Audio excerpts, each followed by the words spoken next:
Sa kabila ng napagkasundoang two-week ceasefire ng US, Israel at Iran, hindi pa rin daw dapat matuwa ang mga Pilipino dahil maaring hindi pa muna nito mapababa ang presyo ng langis. Ang buong detalye ng balitang yan tinutukan ni Judea Bernardo. Judea. Posibleng hindi pa bumaba ang presyo ng produktong petrolyo at pwede rin itong sumampa sa 200 pesos kung magtutuloy-tuloy ang tensyon sa Middle East.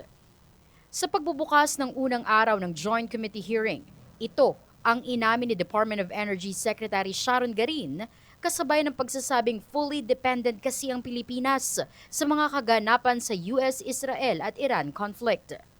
Ayon kay Garin, dahil sa gera, maraming oil infrastructures ang nasira na posibleng umabot ng ilan pang buwan o taon bago maayos.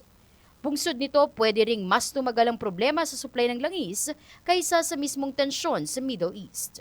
Paliwanag ni Garin sa kasalukuyan, mayroon pang halos 51 days oil supply ang bansa kaya't patuloy itong nakikipag-ugnayan sa oil companies para sa tuloy-tuloy na pagbili ng karagdagan pang supply.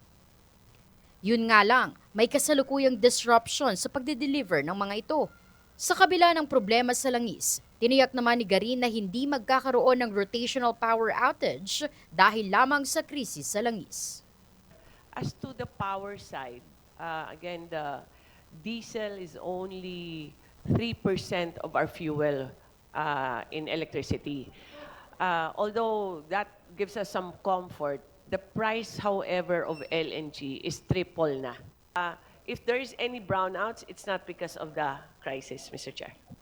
Paglilinaw ng DOE, walang kasalukuyang visibility ang ahensya upang makita kung gaano katagal pa ang magiging epekto ng giyera sa Middle East sa kabuuang supply ng langis. Dahil dito, suportado ng DOE ang agarang pagbibigay ng ayuda upang kahit papaano ay maibsan ang epekto nito sa ekonomiya. Mula rito sa House of Representatives, ako po si Judea Bernardo, D. Patrol. Maraming salamat sa iyo, Judea Bernardo.